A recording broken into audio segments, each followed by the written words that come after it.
Bien, muchachos, en esta clase que voy a grabar para ustedes, tengo el contenido de nuestra segunda unidad, que es software contable y de nómina para toma de decisiones en las organizaciones.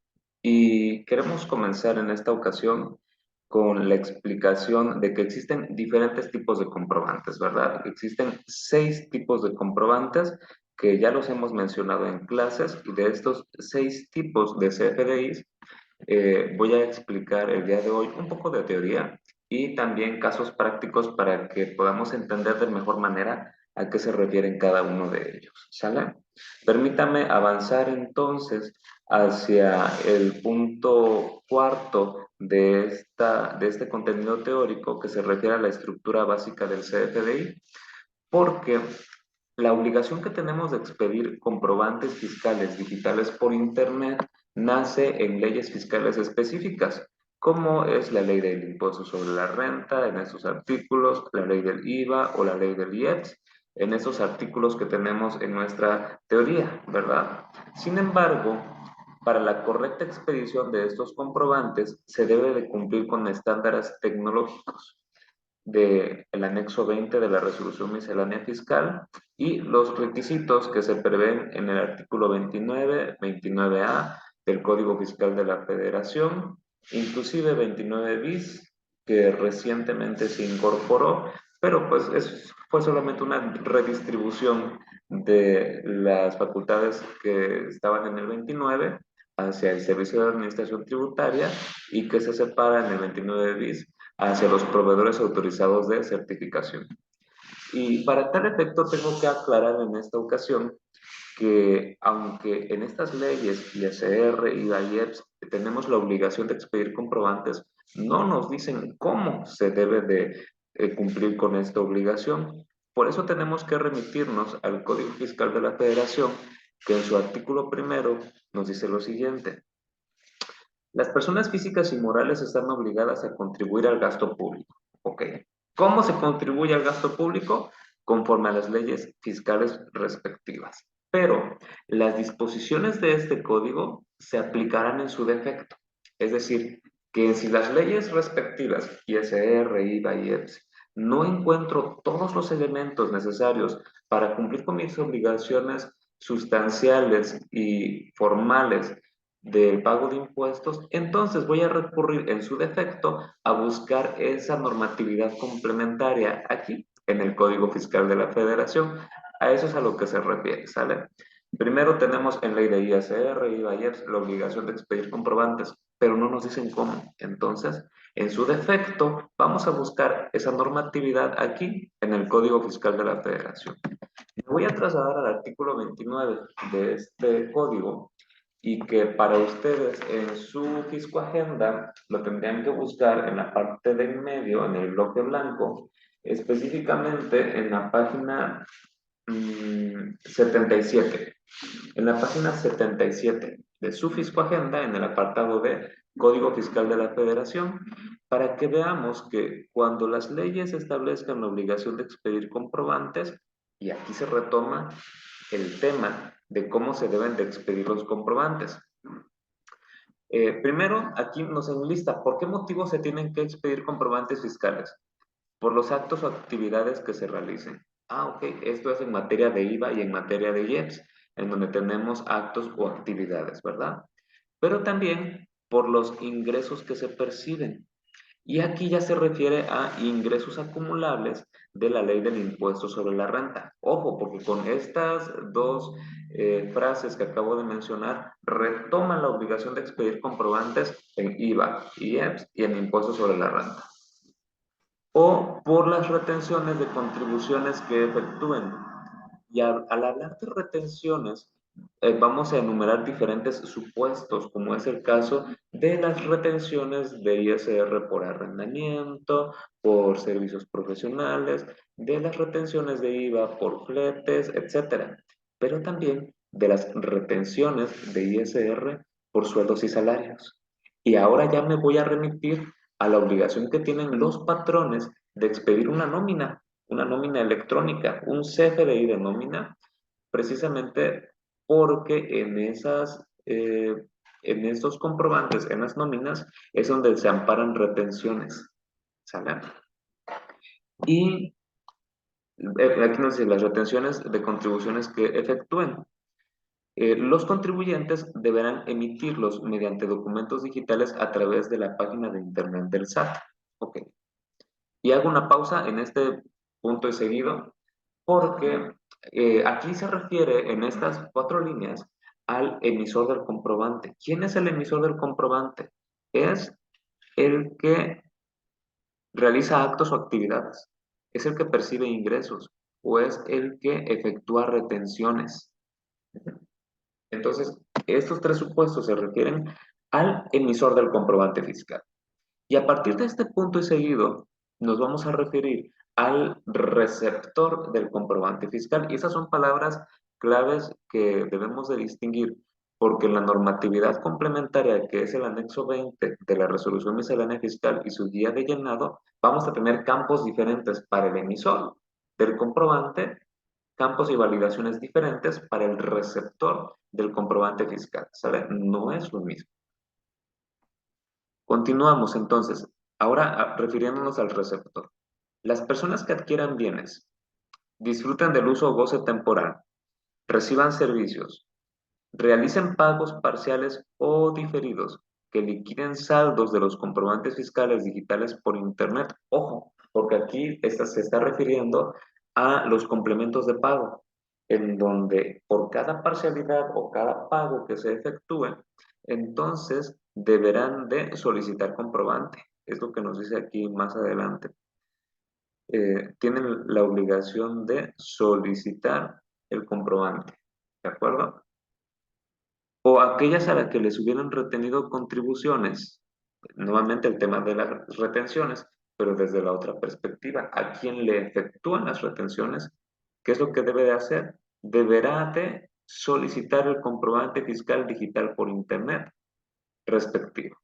Y aquí tenemos en una balanza, primero, ¿cómo va a expedir el comprobante quien está obligado a hacerlo? Y en el segundo supuesto, ¿qué requisitos debe de reunir quien necesita el comprobante y deba solicitarlo? ¿Verdad? El emisor, que está obligado a expedirlo, y el receptor, que también debe de solicitarlo cumpliendo con los requisitos necesarios. Y las últimas líneas se refiere al tema de exportación de mercancías, un tema muy específico, pues precisamente para el comercio exterior. Ahora, en este artículo 29, a partir de la siguiente línea, vamos a encontrar qué elementos necesitamos para poder expedir los comprobantes fiscales.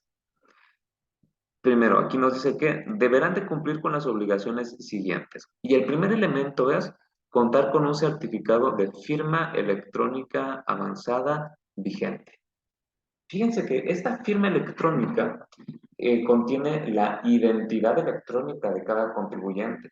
Es el, un elemento similar a la firma autógrafa, solamente que la firma autógrafa la utilizamos en trámites presenciales, cuando de puño y letra es que suscribimos los contratos en los que nos comprometemos, tenemos derechos y obligaciones. Pero en un mundo, en un metaverso electrónico, en el que mi presencia no va a ser necesaria para llevar a cabo las operaciones, porque puedo hacer transferencias electrónicas y no tengo que estar ahí para realizar el pago, ¿verdad? Porque puedo comprar o vender hacia otros estados o hacia otros países, inclusive prestar servicios hacia el extranjero, y pues no tengo que estar ahí, puedo hacerlo a través de plataformas como Zoom, Meet, Teams, etcétera, ¿verdad? Pues en este metaverso electrónico, también la firma de la identidad de cada persona se hace a través de estos archivos. ¿Cuáles archivos? El archivo certificado, el archivo clave privada y la contraseña, que para poder recordarlo, pues utilizamos unas pistas en bloc de notas.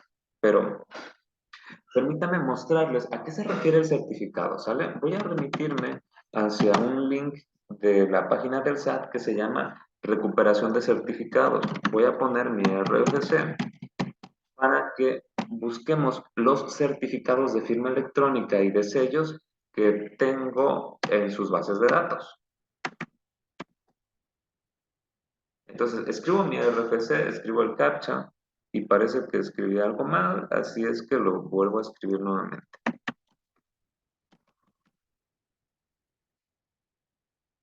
Bien, entonces aquí como resultado de esta búsqueda, encontramos que desde el año 2013 y hasta la fecha, he tenido varias firmas electrónicas y sellos.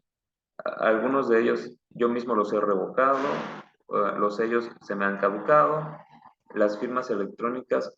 ¿Por qué dice revocado? Significa de que antes de que cumpliera el plazo de vencimiento, tramité una renovación en donde dejé sin efectos la anterior firma y obtuve una nueva firma con una nueva vigencia. Vemos acá de que la primera firma electrónica que tuve inició vigencia en 2013 y terminó vigencia 4 años después, en el año 2017. Sin embargo, antes de llegar al 2017, es que hice una renovación para tener vigencia hasta 2021. Y la firma electrónica que tengo vigente el día de hoy, esa que comprende desde el 2021 y hasta el año 2025. Bien, y los demás archivos que vemos acá son sellos y me voy a explicarlos en la siguiente fracción del artículo 29. Pero quiero descargar en este momento un certificado de firma electrónica para que veamos qué información contiene. Primero tiene el nombre del propietario de esa firma electrónica, es mi identidad, la vigencia, ¿verdad? Desde 2021 hasta el 2025. Y en los detalles vamos a encontrar aquí quién me proporcionó la firma electrónica. Fue la Administración Central de Servicios Tributarios al Contribuyente. Y aquí tiene el domicilio del SAT en la Ciudad de México, ¿no? Como una autoridad certificadora. Y también aquí en los datos del sujeto va a aparecer mi CURP, mi RFC, mi correo electrónico y pues los datos de mi identidad.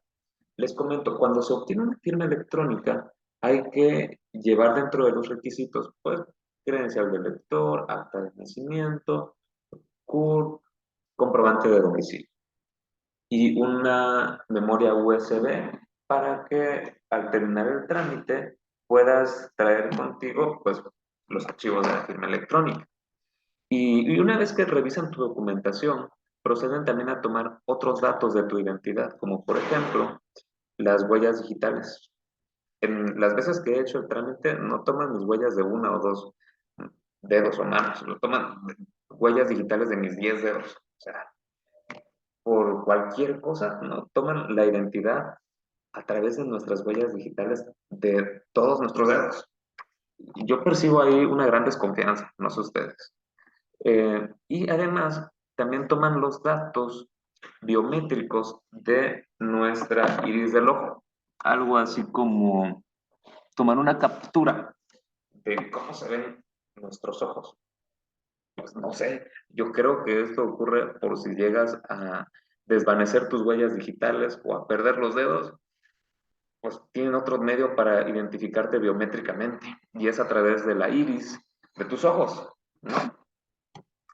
Eh, y pues también tienes que firmar documentos de manera autógrafa y a partir de este momento tu firma autógrafa tendrá la misma validez que tu firma electrónica.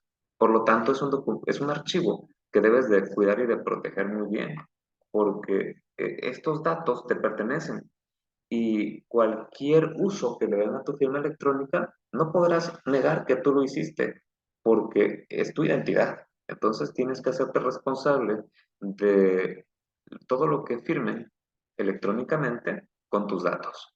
Es muy importante que cuidemos nuestra privacidad y el uso exclusivo de nuestra información. Entonces, eso es lo primero que necesitamos para poder facturar. Necesitamos firma electrónica. Me referí en la firma electrónica a tres archivos, ¿verdad? El archivo certificado, que es el que acabo de abrir, el archivo clave privada, que también se le conoce como archivo key, porque es una llave que te sirve para abrir el certificado. Ustedes vieron hace un momento cómo entré en un link público, puse mi RFC y pude descargar mis certificados. Pero ese certificado no sirve si no tiene la llave correcta, ¿sale? Entonces, el archivo key no se descarga de ningún lado. Tú lo almacenas y tú lo proteges. De tal manera que puedes compartir tu certificado y no pasa nada. Pero si compartes tu archivo key, la llave que abre ese certificado, entonces sí, quien tenga esos archivos podrá usar tu firma.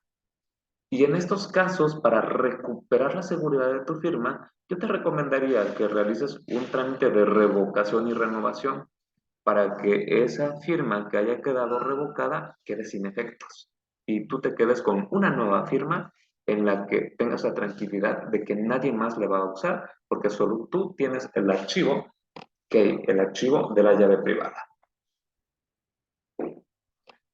Y las pistas, pues las pistas es eso que tú apuntas y eso que tú guardas para poder recordar cuál es tu contraseña de la firma electrónica.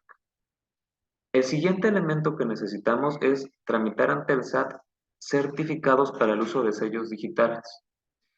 Les muestro los demás archivos que ven acá, como estos sellos que tramité en 2022 y que caducan hasta el 2026. Son archivos que se generan a través de la firma electrónica. Con mi firma electrónica yo puedo generar muchos sellos y les puedo asignar a cada uno de ellos una función diferente. Por ejemplo, puedo utilizar sellos solamente para expedir facturas aquí en Chiapas y puedo tramitar otros sellos para expedir facturas en otro estado, como por ejemplo en Jalisco, ¿no? De tal manera que me sirvan para diferenciar cada uno de ellos qué tipo de comprobantes o en qué área geográfica es en donde estoy emitiendo dichos comprobantes. Y para poder facturar, yo le podría encargar a mi gerente de que se responsabilice de las facturas que emite a mi nombre, ¿verdad?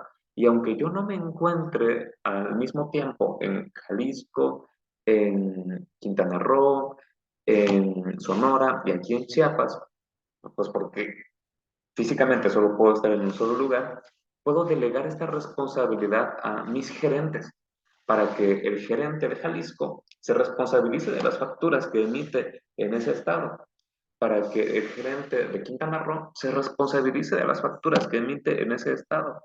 Y aunque yo sea el propietario de cada una de esas empresas, puedo separar la facturación de cada una de ellas para saber los montos y los conceptos que se están facturando y responsabilizar a la persona que va a utilizar mis sellos para facturar. También sirven estos sellos como una medida restrictiva que tiene el Servicio de Administración Tributaria para los contribuyentes que se portan mal. Por ejemplo, me parece que es el artículo 17H bis del Código Fiscal de la Federación y lo voy a buscar aquí en pantalla para que lo podamos leer juntos, que contienen restricciones. Ajá, aquí está el artículo 17H. Los certificados que emite el SAT quedarán sin efectos. Estas son cancelaciones de sellos, ¿sale? Y estos sellos quedan sin efectos cuando lo solicita el firmante, cuando lo ordena una resolución judicial o administrativa, cuando fallece el contribuyente, cuando se liquide o disuelva la persona moral, etc. Y aquí tenemos diferentes supuestos de cancelaciones de sello.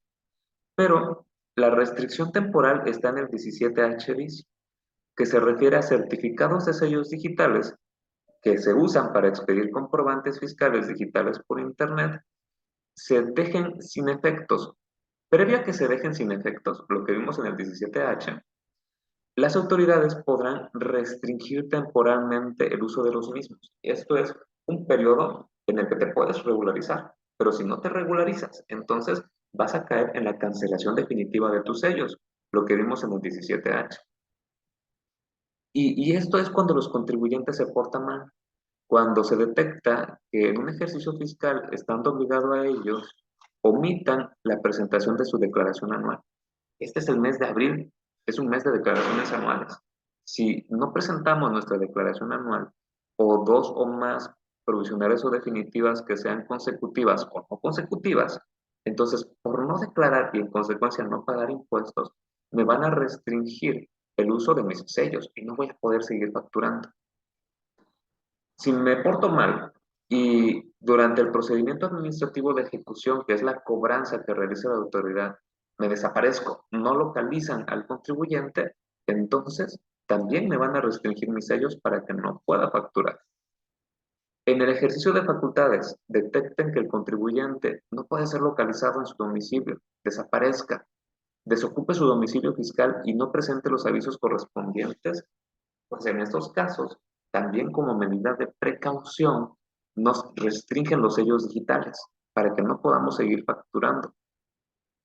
Y también si estamos sujetos al proceso del 69B, que son de operaciones simuladas por empresas fantasmas, ¿verdad? Y los demás supuestos que están en este artículo se refieren a cosas inapropiadas, a malas obras que realizan los contribuyentes y que por tal motivo nos restringen temporalmente el uso de los sellos digitales, por lo tanto, no podríamos seguir facturando. Me regreso al artículo 29, en el que les estaba explicando hace un momento por qué es tan importante cumplir con este segundo elemento que es tramitar los certificados de sellos. Porque si no tengo certificados de sellos, no puedo facturar. De hecho, en cada factura que emitimos se incluye una liga, una extensión de datos, que es el cifrado de nuestros sellos digitales. Entonces, van incorporados en todas y cada una de nuestras facturas. El siguiente requisito es, pues, cumplir con los requisitos del artículo 29A de este código. Y ahí vamos a encontrar varios requisitos de formalidades.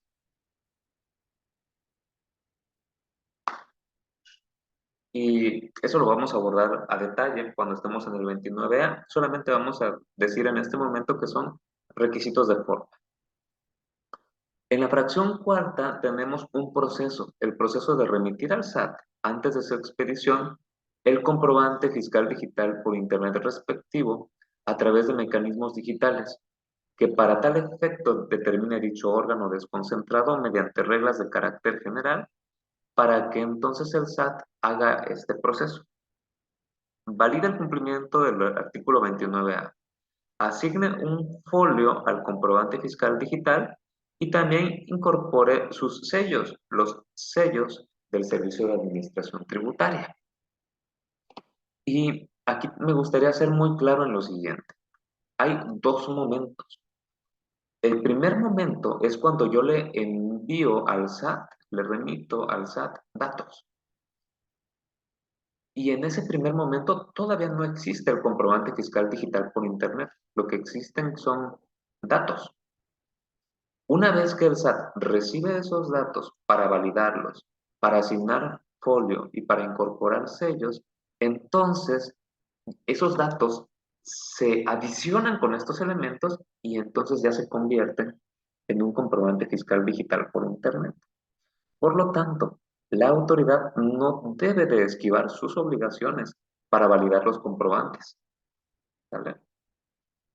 Cada factura que se emite ha sido validada por el SAT. Y lo que nosotros enviamos no es una factura, lo que nosotros enviamos son datos.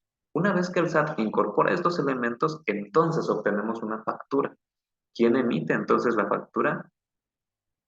Lo hacemos de manera conjunta, tanto el contribuyente como la autoridad, cada uno con las obligaciones que le corresponden, pero nótese aquí también que hay una muy importante validación. Entonces, aquí también hay una responsabilidad que no debe de esquivar la autoridad, toda vez que es ella la que valida los comprobantes.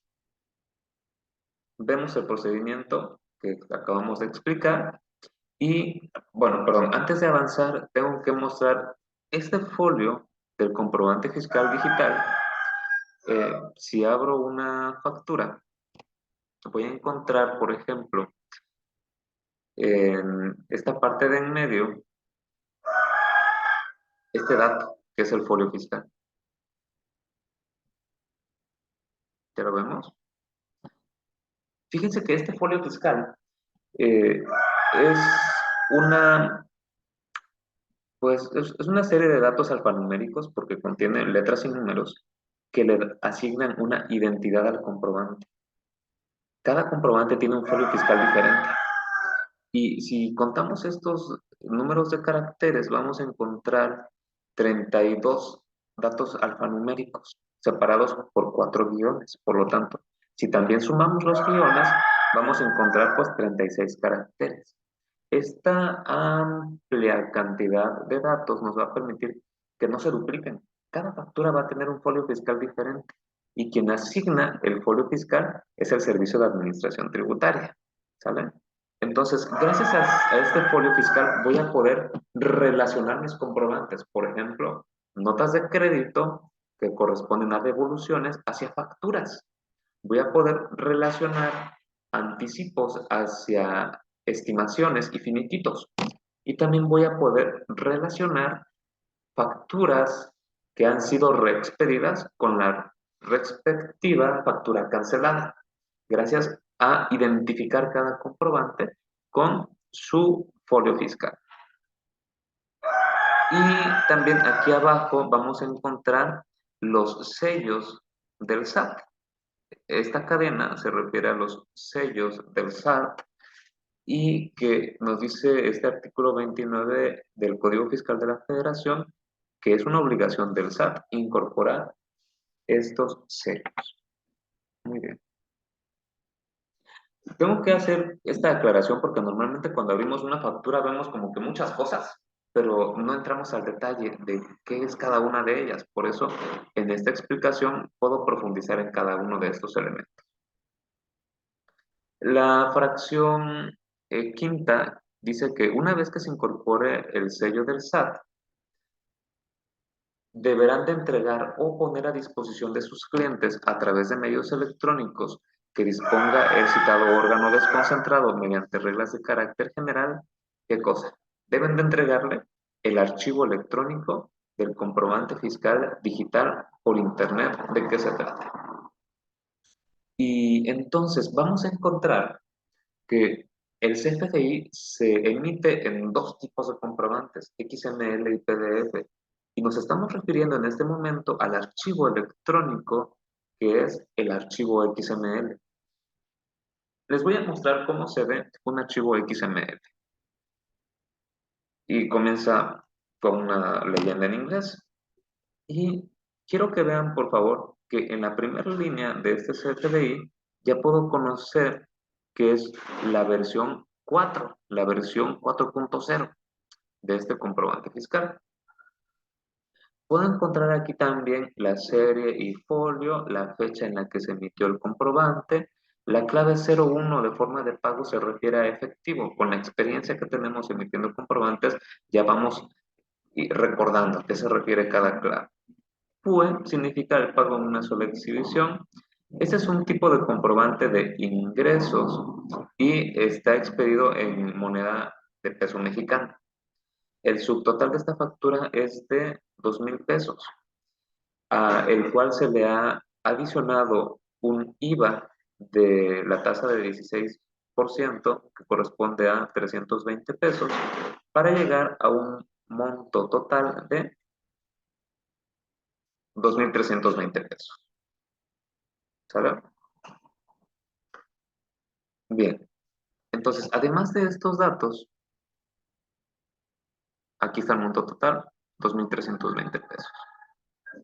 Vamos a encontrar también los datos del emisor. Aquí está su RFC, nombre, régimen fiscal. Los datos del receptor, RFC, nombre, uso de CFDI, código postal. Todos los datos de la factura electrónica que vimos hace un momento en este archivo PDF, también los encontramos en el archivo XML.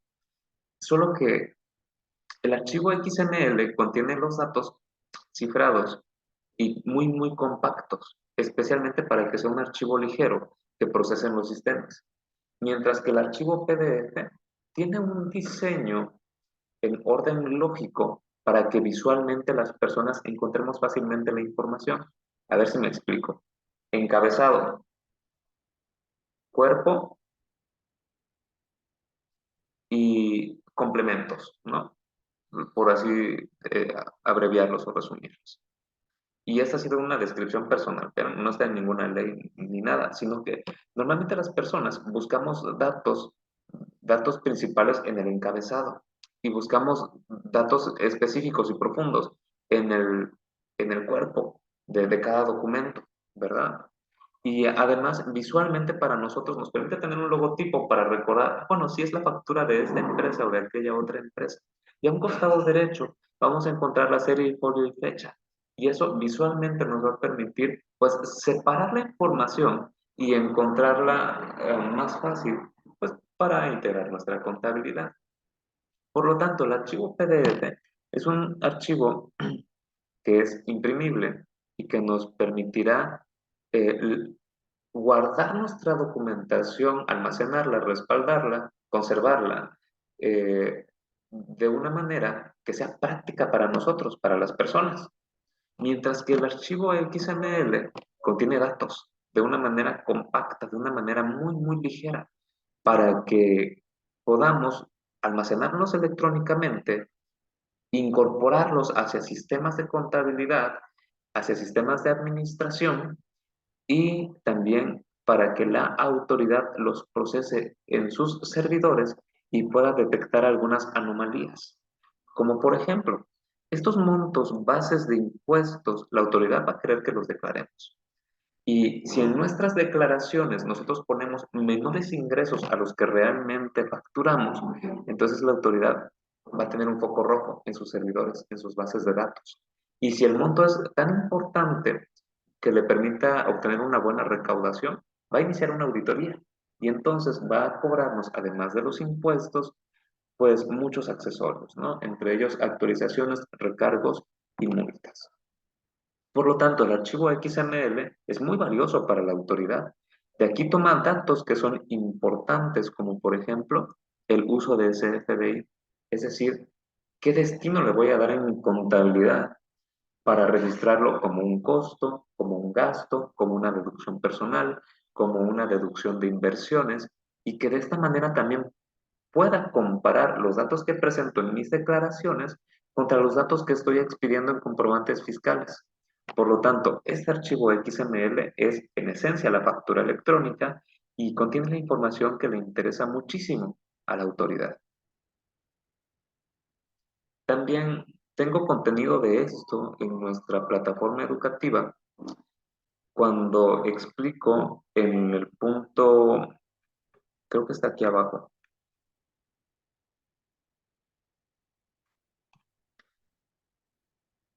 en el punto sexto de nuestra teoría, que este CFDI se expresa en formato XML y en formato PDF. Entonces, aquí ustedes pueden leer que el CFDI es un archivo electrónico XML, que es la tecnología que almacena y protege la información capturada para la emisión de los mismos. Conocido por sus siglas en inglés Extensible Markup Language, que es el lenguaje de marcas extensibles de datos con nodos desplegables que contienen esta información que a su vez se expresa en mayores nodos que también son desplegables y que han sido cifrados a través de los certificados del sellos de la firma electrónica del contribuyente y del SAT. A ver, todo esto que les acabo de leer, cuando abrimos el archivo XML, vamos a encontrar en un costado izquierdo este nodo que puedo contraer o expander. Este otro nodo que lo puedo contraer o expander. Y así, al interior también hay nodos que tienen la misma función y esto nos permitirá tener mucha información, pero de manera escalonada, con nodos que son dependientes de otros. Y de esta manera, la autoridad no solamente almacena información, sino que clasifica la información y así le toma mayor provecho a estos datos. Y al final, pues tenemos los sellos del SAT, los sellos del contribuyente y también la fecha y hora de timbrado y el RFC del PAC que hizo el proceso de timbrado, ¿verdad? Bien, eso es entonces el archivo XML. Mientras que el archivo PDF contiene información más importante que ha sido presentada de una forma amigable para la lectura de las personas, de manera digital o a través de su impresión en papel. Sin embargo, la impresión de la factura no es el comprobante fiscal, más bien es solamente una representación impresa que presume la existencia del CFDI. Por lo tanto, el archivo PDF o la impresión de la factura no es el CFDI, sino solamente una presunción, la presunción de que existe un CFDI. Vean, voy a intentar ser un poco más claro con esto, ¿sale? Solo tengo que confirmar estos datos con la última línea. Cuando le sea solicitado por el cliente, entonces también debe de entregar una representación impresa. Esta solamente presume la existencia de dicho comprobante fiscal. Por lo tanto, cuando yo realizo una compra y pido mi factura y me entregan en un papel mi factura, pues voy contento hacia mi oficina a archivar ese papel y a poder efectuar una deducción autorizada, poder acreditar IVA, pues porque tengo mi factura, ¿verdad? Esa factura que me permite, me da, concede ese derecho de disminuir mis pagos de impuestos. Pero ese papel se puede mojar, se puede quemar, se puede romper, se puede extraviar, ¿no? Y entonces, ¿qué pasa? Con eso ya no voy a poder demostrar ante la autoridad que tengo realmente el legítimo derecho a disminuir mis impuestos. Espérate, el papel solamente es una presunción de que existe una factura. Si tú descargas nuevamente estos archivos y los vuelves a imprimir desde la página del SAT o desde tu sistema de facturación, entonces vas a recuperar datos que son fundamentales. ¿A qué datos me refiero? Vean, cuando descargamos las facturas, vamos a encontrar en ellas los datos del folio fiscal, que ya habíamos dicho que nos dan la identidad del comprobante, fecha y hora de certificación, pero también aquí puedo recuperar el RFC del receptor del comprobante y el RFC del emisor del comprobante. Y de esta manera yo puedo iniciar un proceso de validación. Voy a dirigirme hacia la teoría de nuestra materia y voy a buscar el punto que se refiere hacia la validación de los comprobantes. Aquí está. En el punto número 5 tengo verificación de la validez del CFDI. La validez de los comprobantes que recibimos, así como la veracidad de la información que en ellos se manifiesta, pueden ser comprobados de manera gratuita en la página del SAT. Y debemos de tener estos datos: el folio fiscal, el RFC del emisor y del receptor.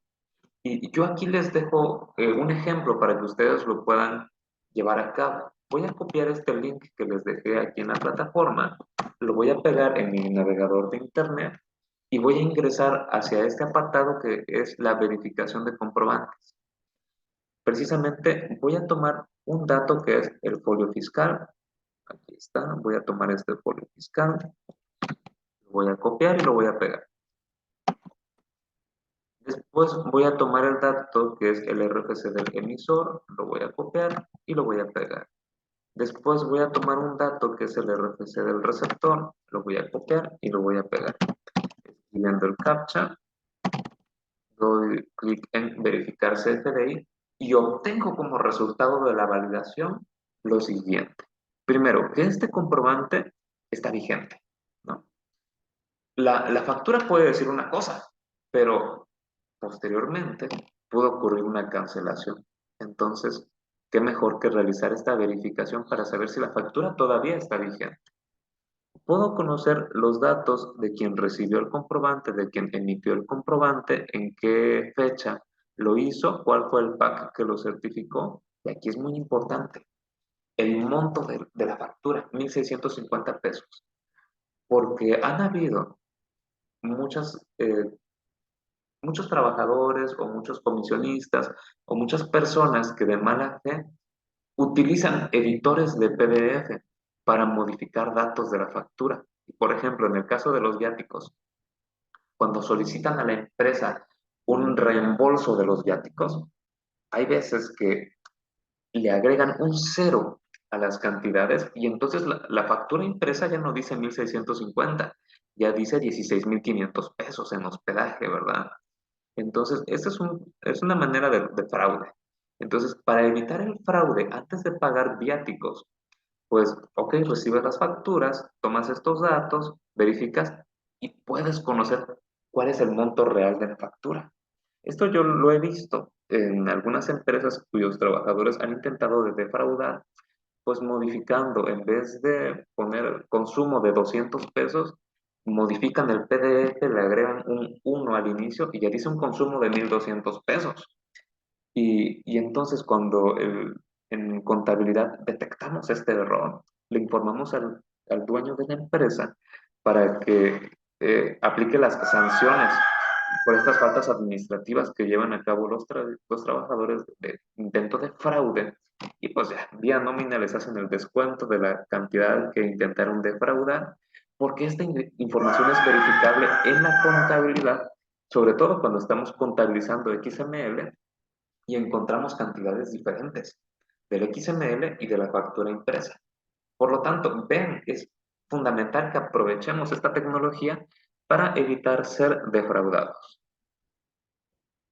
Bueno, y ya que vimos que también este archivo PDF solamente es una presunción de que existe un CFDI, que esto lo podemos verificar a través de este procedimiento y que la verdadera factura es el archivo XML que contiene estos datos, entonces ahora sí podemos avanzar.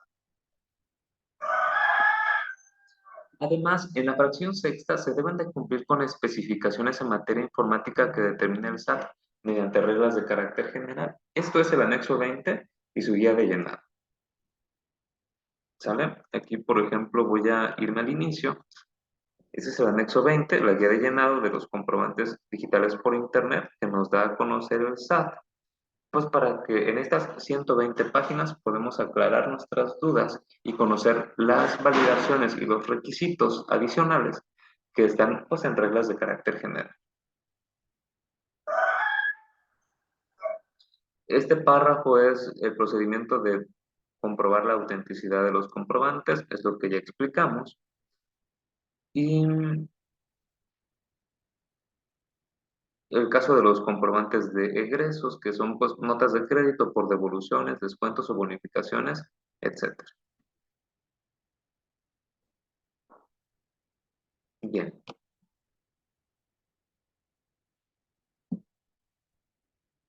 antes de avanzar hacia los requisitos del 29A, voy a adentrarme en esta ocasión a las formalidades del artículo 29 bis. Vean ustedes. El SAT podrá autorizar a particulares para que operen como proveedores de certificación. Y estas empresas de tecnología van a hacer un procedimiento que también consiste en validar los requisitos del 29A, asignar folio y también incorporarse. ¿No te habíamos visto este procedimiento? Ah, pues los habíamos visto en el artículo 29 cuando decía que es el SAT quien va a validar el cumplimiento del 29A, va a asignar folio y va a incorporar sellos. Entonces, aquí el SAT delega este procedimiento también hacia empresas de tecnología, que son proveedores de certificación, para que ellos hagan el mismo procedimiento. Y entonces, vamos a tener dos opciones cuando queremos facturar. Vamos a utilizar la página del SAT, que sí, sí funciona, pero que no es tan agradable al usuario en tanto que funciona de manera genérica para muchísimos contribuyentes, para muchísimos supuestos diferentes, y que si no lo configuramos correctamente, va a ser un dolor de cabeza. ¿Sale? Entonces, es como cuando eliges entre irte por la carretera de cuota o por la carretera libre. De igual manera vas a llegar a tu destino, pero en una vas a tener servicios básicos y en otra vas a tener pues servicios mejorados. Entonces, las empresas de tecnología cobrando sus servicios a los particulares, a las empresas, van a hacer este procedimiento, pero además van a agregar algunos procedimientos que van a facilitar el procedimiento de facturación y que pues van a intentar diferenciarse del mercado de la competencia para dar un servicio de calidad. ¿Saben? Por eso es que el 29 bis, antes se encontraba implícito en el 29, en la reforma de 2021 para inicio de vigencia en 2022, se separa y aquí nos aclara en los siguientes párrafos que estos particulares, estas empresas de tecnología, Deben de cumplir con reglas y requisitos mediante reglas de carácter general, pero también deberá de cubrir con una garantía para que a través de esta garantía puedan asegurar que sus procesos van a ser idóneos y si no, el SAT se los va a cobrar. Se los va a cobrar a través de esa garantía. Bien, hemos avanzado suficiente desde mi perspectiva. Eh, Solamente me gustaría, como punto final a esta explicación teórica, también avanzar en la expedición de un comprobante que no les he enseñado en clases anteriores. Ya hemos emitido facturas de tipo ingreso cuando emitimos pues, la factura de una renta, la factura de otros videos que les he proporcionado para expedir honorarios, hospedajes, etcétera, ¿verdad? Ahora, el otro tipo de comprobante que les voy a enseñar a hacer hoy es un comprobante que es nota de crédito para los egresos. Y este comprobante lo emitimos cuando tenemos devoluciones, descuentos o bonificaciones. Y se emite de la siguiente manera. Vamos a ingresar a nuestro sistema de facturación y me voy a ir pues, al panel principal de nuestro sistema de facturación, en donde en el módulo de emisión tengo la opción de emitir una nota de crédito. ¿Lo vemos? Es la sexta opción que dice emitir nota de crédito. Ingresamos entonces y hacia abajo tenemos los datos del emisor, no los movemos. Más abajo tenemos los datos del receptor. Yo voy a escribir el alias que utilicé para buscar mi nombre, pero les recuerdo que ustedes no lo tienen que hacer con mis datos, lo tienen que hacer con los datos de cada uno de ustedes. Digo, si quieren, ¿no? Utilizo mi nombre del emisor y del receptor pongo lo que acaban de ver. Y en los datos de la nota de crédito voy a indicar que es una devolución en efectivo y de pago en una sola exhibición. Vean que este tipo de comprobante tiene la clave E, es un comprobante tipo egreso. Voy a regresarme un momentito para ver si no está un dato adicional que necesito. No, ok. Es que precisamente en este apartado de los datos de nota de crédito, en la parte de abajo, voy a encontrar un nodo que dice CFDI relacionados. Voy a habilitar este nodo para indicarle qué tipo de relación tiene este comprobante con una factura previamente emitida. Ya, esta que estoy poniendo en pantalla es una factura de tipo ingreso que corresponde hacia la venta de 10 piezas de martillos que cuestan 200 pesos cada uno de estos martillos. Sin embargo, vamos a suponer que de estos 10 martillos tuvimos que salieron defectuosos dos de ellos, ¿sabe? Por lo tanto, aunque el cliente había pagado 200 pesos por cada uno de ellos, en total 2.320 ya con IVA incluido, vamos a hacer una devolución de dos martillos porque pues salieron defectuosos, ¿no? Tuvieron un error de fabricación. En el tipo de relación voy a utilizar la clave que dice nota de crédito de los documentos relacionados, precisamente porque se trata de una devolución de mercancía. Y aquí el sistema me va a permitir copiar y pegar el folio fiscal del archivo PDF o buscarlo en comprobantes. Y al darle clic en buscar en comprobantes, voy a comenzar a escribir, por ejemplo, pues mi alias. Y aquí me va a aparecer diferentes opciones,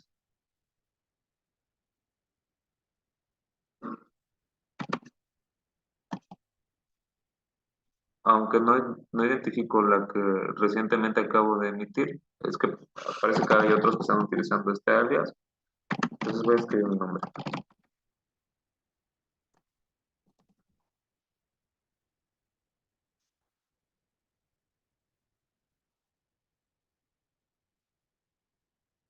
A ver si me pueden servir los montos.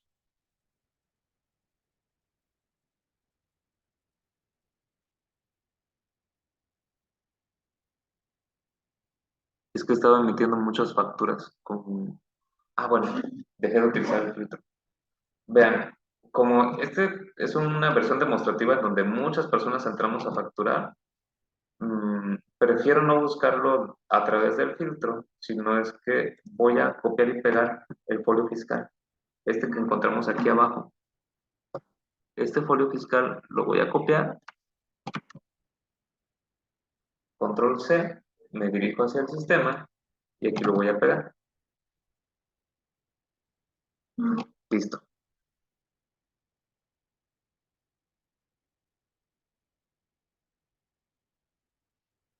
Lo voy a pegar. Pero tuve que deshabilitar la opción de buscar en comprobantes simplemente para copiar y pegar el folio fiscal y voy a dar clic en agregar. Entonces, de esta manera, esta nota de crédito ya se está relacionando con la factura de los 10 martillos. Y precisamente lo que voy a hacer acá es escribir el nombre del producto, que pues, son los martillos, y en cantidad voy a poner que son 2 martillos los que estamos devolviendo a un precio de 200 pesos cada uno de ellos. Voy a dejar solamente habilitado el IVA a la tasa de 16% y voy a dar clic en agregar concepto. Verifico entonces que esta factura, nota de crédito, es de 400 más IVA, 464, y damos clic en generar. Listo. Tenemos PDF y XML de esta nota de crédito. En la parte superior derecha vemos el folio que tiene esta nota de crédito. En la descripción vamos a encontrar que son 2 martillos que se están devolviendo a la empresa y en este campo del medio, que es el de CFDI relacionados, puedo identificar la relación que es una nota de crédito de esta factura. Por lo tanto, en mi contabilidad va a ser fácil identificar hacia qué factura es que se estuvo aplicando este descuento. Entonces, yo los invito a que ustedes también practiquen y al igual que como lo vimos en esta clase, puedan hacer primero una factura por venta de, no sé, taladros, desarmadores, etcétera y después una nota de crédito para hacer la devolución de estas mercancías asociándolas mediante el folio fiscal con este nodo que es el de CFDI relacionados, como lo acaban de ver en este video. Hago una pausa en esta explicación y continuaré con más teoría en la siguiente clase. Hasta luego, chicos.